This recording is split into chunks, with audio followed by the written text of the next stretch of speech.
¿Cómo estáis? Bueno, hoy quiero hablar de un tema complejo, pero sin entrar demasiado, porque tampoco es el lugar ni el sitio, en todas las cuestiones que rodean a este asunto.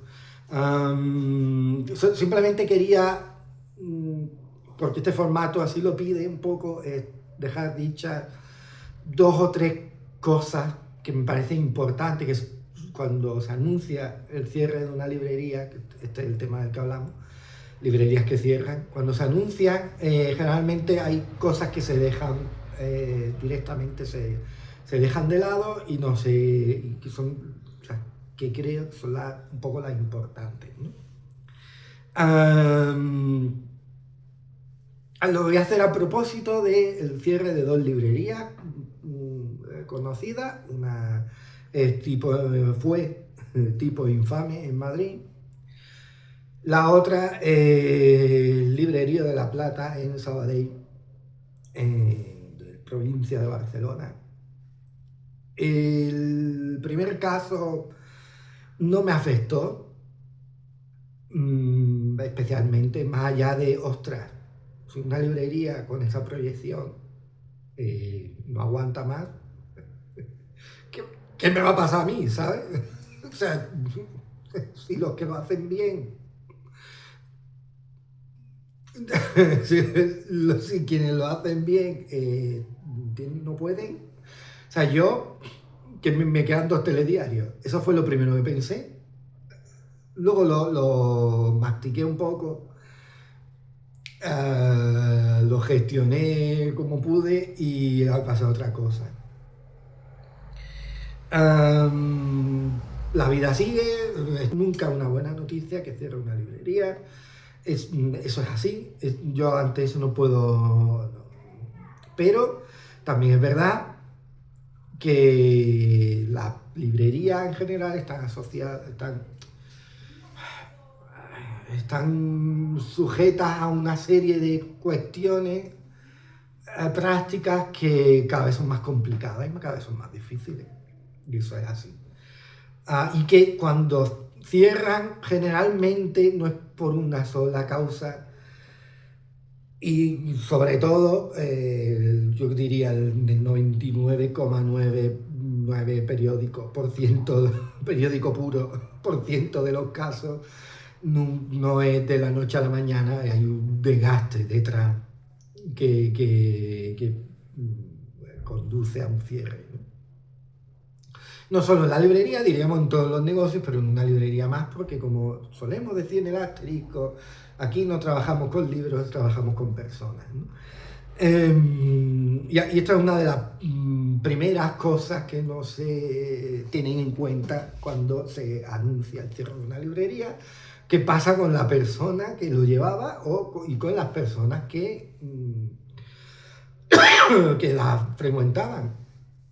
O que no, o que acudían una vez esporádicamente, que son igual de valiosas, ¿no? Um, ¿Qué pasa qué pasa con eso? Esa es yo creo que deberíamos dejar de decir cierra el proyecto tal o al menos no obviar que el proyecto tal, detrás del proyecto tal está fulanito de tal o fulanita de tal, ¿no? Eh, ¿Qué ocurre? Bien, ¿qué ocurre? Que yo en el caso de Tipo Infame no conozco a los propietarios, no los conozco. Sé que eran dos o tres, o que lo abrieron tres y luego quedaron dos como cara más visible. Nunca la visité, entonces no puedo, porque entre otras razones, cuando abrieron, yo vivía en Madrid antes, pero cuando abrieron, pues ya me había trasladado. Mi familia y yo nos habíamos trasladado a Barcelona, entonces lo que no llegaba lo que nos pudo llegar de aquella librería fue de oídas, ¿no? Eh, para lo bueno y para lo malo, también lo digo, pero de oídas, entonces yo por eso no opino sobre cómo eran ni cómo, porque yo nunca los he tratado, entonces no, sí, es una librería conocida, pero nada más. Eh, el caso del Librerío de la Plata es muy diferente. Es una librería que sí conocí muy de cerca. Yo, la primera presentación de un libro que hice yo, que fui de presentador, fue Invasión de David Monteagudo, fue en el Librerío de la Plata, y allí tuve contacto con algo que llevaba tiempo vamos, yo ya casi había olvidado, y era la relación con el librero, el- la, la, el- la cuestión de que, la cosa de que haya una persona detrás de eso, que tú ya no veas solo un espacio con muchos libros y con un criterio más o menos, sino que hay una persona detrás muy implicada en lo que hacía, ¿no? Que es el caso de Cecilia Picún, la librera del Librerío de la Plata, que no lo he traído porque he perdido las notas de que había tomado para este vídeo. No las encuentro. Entre otras razones, porque creo que ha sido porque como he intentado grabar varias veces el vídeo y nunca, de hecho, esta vez lo voy a hacer sin corte apenas, creo, o incluso directamente sin corte. Y he perdido las notas. Entonces, probablemente las tiré. Grabé uno de los intentos que más o menos me gustaba, luego he visto que no, y cuando lo he vuelto a grabar de nuevo, he perdido las notas. En fin, pero a lo que iba, junto con las notas, me he dejado en casa, esto no lo he perdido, ni lo he tirado, esto sé dónde está, pero en casa. He perdido, me he dejado olvidado en casa un libro que Cecilia Picún, en librera del Librerío de la Plata, en un viaje que hizo a su tierra natal, a Montevideo, y de allí. En uno de sus viajes me trajo un libro de Carlos Regerman. Me trajo dos libros de Carlos Regerman en concreto, un escritor uruguayo. Esto por unas razones que ahora no voy a explicar. Yo tengo un cierto vínculo con la literatura de Uruguay, me interesa mucho, no es que esté especializado ni mucho menos, pero tengo cierta inclinación por la literatura de aquel país. El caso es que sin yo decirle nada, en uno de sus viajes se acordó de mí, buscó a Carlos Regerman y hizo que firmara dos libros. Y cuando ella regresó a Sabadell, a Barcelona, lo hizo con dos libros suyos en su maleta, habiendo pensado en que a un chaval del otro lado del charco, que eres yo, le podía interesar tener esos libros. Muy fuerte el tema. Claro, yo cuando pienso en un librero, perdonadme, para mí un librero es Cecilia. Para una persona, un librero que ama su trabajo.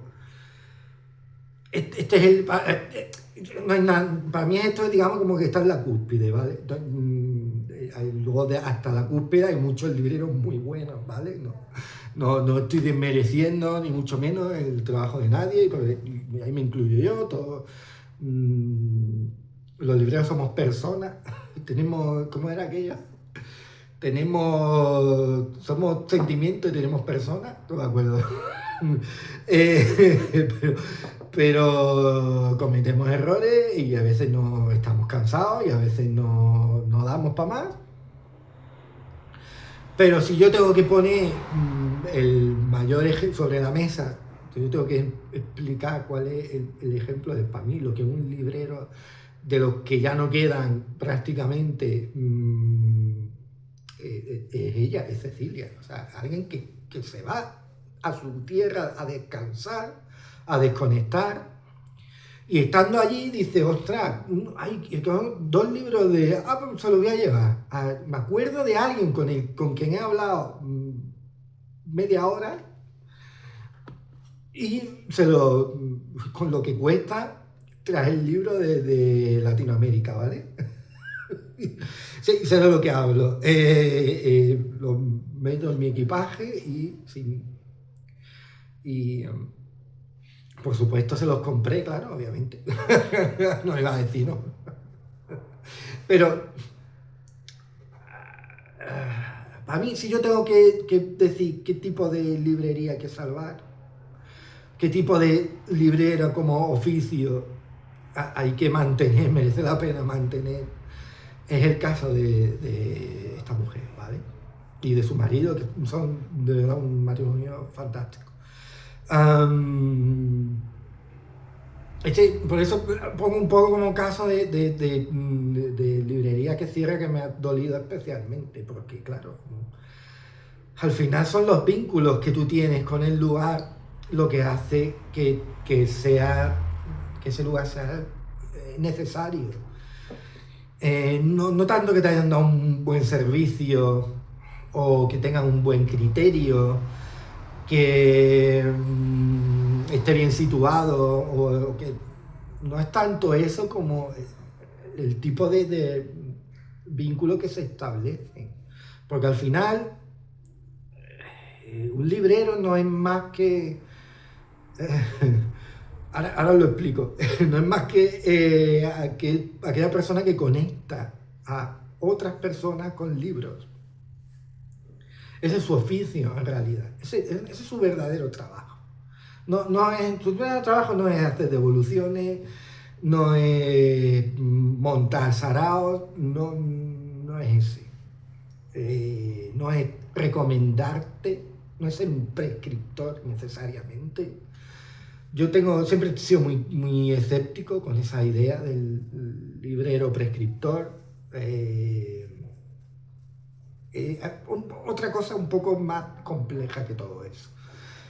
Os lo voy a explicar voy a dar un sorbo, aquí sí voy a pegar un corte y ahora os voy a contar una historia de la mitología griega con la que va a quedar todo mucho más claro.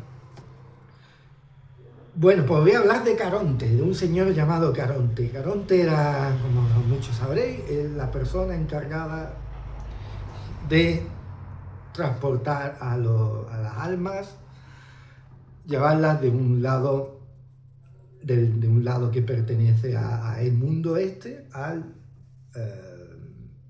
atravesar la laguna Estigia y transportarlo al otro lado, a donde les toque.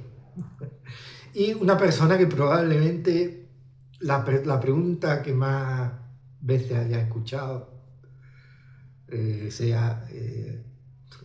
¿se hacen fotocopias? No. No, o sea, ¿qué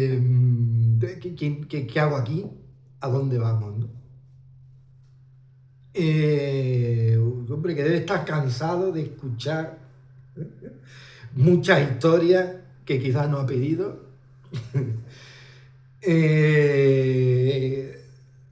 Y alguien que tiene un trabajo que no es muy agradecido, o sea, se le paga con unas monedas y luego poco te olvidas de él, porque quizás no vas a poder volver a ver nunca más, ¿no? Y yo es un personaje con el que siempre he sentido mucha empatía, con Caronte, ¿no?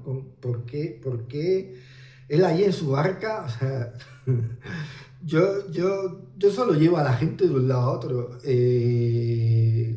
Solo trato de conectar dos mundos. Un mundo que ya deja de ser y un mundo del que tampoco yo sé mucho más allá de dónde está la orilla, ¿no? Y yo tengo que llevar a la gente de un lugar, de una orilla a otra, ¿no? Y para mí un librero tiene mucho que ver con Caronte en este sentido, ¿no? No deja de ser alguien que conecta dos orillas, ¿no? La orilla de un libro con quizá el anterior libro que ha leído una persona, ¿no? O quizá una persona que a lo mejor no sabe muy bien qué hace ahí, ¿no? No sabe a dónde va, no sabe qué tiene que hacer, entonces le pide ayuda a este señor en su barca, un señor que quizá no está muy allá, pues tienes un trabajo agotador. Y al que se le pide poco explicaciones, bueno, ¿y ahora a dónde? ¿No? Y tampoco él sabe, solo sabe un poco más, solo sabe un poco hacia dónde está el mundo de los muertos, ¿no? Y yo me identifico mucho con esto y veo muchas veces el trabajo del oficio, no sé cómo definirlo. Pero sí me viene mucho a la mente esta figura, ¿no? Este personaje mitológico, ¿no? Am, Podríamos recurrir a otros personajes de la mitología griega, podríamos hablar de Sísifo y del trabajo que nunca termina, ¿no? Pero yo me identifico mucho más con Caronte, ¿no? Que alguien que te lleva de un sitio a otro. Aquí tenéis la imagen de Patinir, ¿no? Tenéis en el Museo del Prado. Es un cuadro bastante impresionante cuando lo ves de cerca. Em, y sí, efectivamente, yo cuando he conocido a libreros de verdad, he visto un poco, he visto detrás de ellos un poco de cansancio, pero sobre todo he visto a gente que no va a soltar los remos y te va a dejar ahí a la deriva. No es gente que te abandone. Cuando yo pienso en un librero, lo que es, o quizá lo que debería ser, me hacen saludos por la ventana. Yo pienso mucho pienso en alguien así, pienso en alguien que no te va a dejar abandonado por las buenas, ¿no? Que de verdad le interesa que tú sigas leyendo, que vayas al siguiente lugar, ¿no? Ah, pero que quizás no se les da todos los recursos que necesitan, ¿no? Por eso me cuesta mucho ponerme crítico con un librero en general y sobre todo con un librero que cierra, porque no, probablemente cuando deja de existir una librería es porque primero ha intentado lo imposible. Y a veces no sale, a veces simplemente no sale. Ah, yo no sé qué pensaréis, ¿no? Pero yo pienso mucho en esto y también en que lo que realmente se pierde cuando cierra una librería no es un espacio más o menos agradable, que prácticamente todas lo son.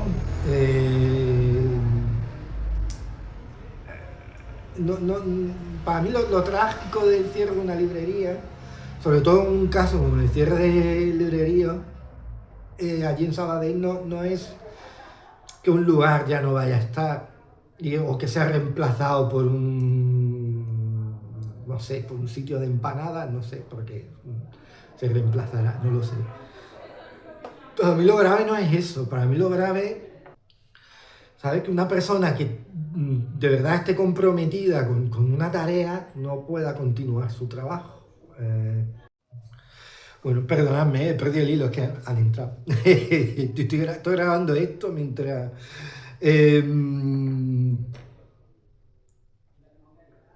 Para mí la principal problemática de un trabajo, de un oficio como el del ser librero no está tanto en el dónde lo desarrolla,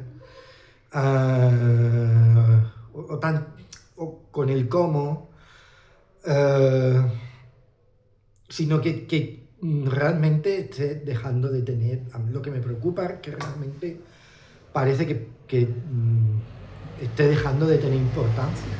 Relevo generacional, de hecho, una librería de aquí de Granada, imagina, cierra también hace poco salió la noticia porque no hay personas que hayan querido continuar porque es complejo,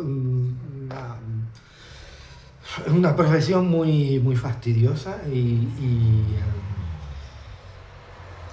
muy complicada que mucha gente no se atreve, simple y llanamente, y yo no lo culpo, yo nunca quise serlo. De hecho, todo un dato que yo nunca he querido ser librero. Lo veía como. Yo siempre he querido ser escritor y yo el librero lo veía como el polo, como de alguna manera claudicar y dejar de escribir, ¿no? Y lo veía como el polo opuesto a mi oficio de escritor, ¿no? Lo que sí me ha demostrado estos 3 años es que en buena parte es cierto, que es el polo opuesto de ser escritor. Donde sí he tenido que modificar mi forma de ver las cosas es que quizás eso no era tan malo como yo pensaba. Que ni mucho menos es claudicar, que ni mucho menos significa eh, algún tipo de abandono, ¿no? Por eso creo que con esto puedo cerrar. Creo que es vital que nos demos cuenta de que si hay un tipo de persona a la que no podemos abandonar es a los libreros, precisamente. Bueno, lo dejo aquí, no sé muy bien cómo ha quedado, no sé si ha servido de algo, pero quería decir algo sobre el tema y bueno, ya está dicho. Soy yo de nuevo. Lo he puesto esto en pause porque al editarlo me estaba escuchando y yo lo dejo un poco así como muy bajo, ¿no? Parece que estoy diciendo que me arrepiento incluso de haber, no, en nada más lejos de la realidad. O sea, ser librero es lo mejor que me ha pasado, ¿eh? Le digo porque ha reforzado mucho mi tarea como escritor y muchas de las cosas que yo he aprendido durante años de escritura las he podido aplicar por fin y he comprobado que había un sitio donde podía ser útil más allá de la propia escritura, ¿no? Entonces yo estoy contentísimo con esto va para adelante, ¿eh? Y estamos dando pasitos muy pequeños, pero no nos desanimamos totalmente. Damos pasitos muy pequeños hacia, bueno, hacer esto un poco más, hacer esto más viable, más, como diría ahora la gente moderna, más sostenible. Pero bueno, vamos poco a poco, pasito a pasito, pero bueno, que no, me he estado escuchando al editar el vídeo y me he quedado un poco como, uy, a ver si estoy aquí. Quería decir que al principio del proyecto yo esto no lo veía porque lo consideraba una tarea muy distinta a la de escribir, ¿no? Pero no, yo estoy encantadísimo, Noa también, estamos encantados de que el asterisco exista y estamos haciendo de todo para que continúe, o sea, que nadie se asuste ni se eche las manos a la cabeza, ¿vale? Solo era eso, ese detallito. El próximo vídeo voy a hablar de clásicos, ¿vale? Si queréis, dejar en vuestros comentarios qué clásico habéis abandonado, no podíais con él, me podrá ser muy útil, ¿vale? Porque voy a hablar de alguna cuestión que también me está un poco inquietando sobre el tema y voy a explicaros cómo leo yo los clásicos, cómo lo hago, de qué manera. Y por qué, además que el clásico, hombre, ya está bien. En fin, bueno, pero eso para la próxima. Ya quedaron ahí pendiente.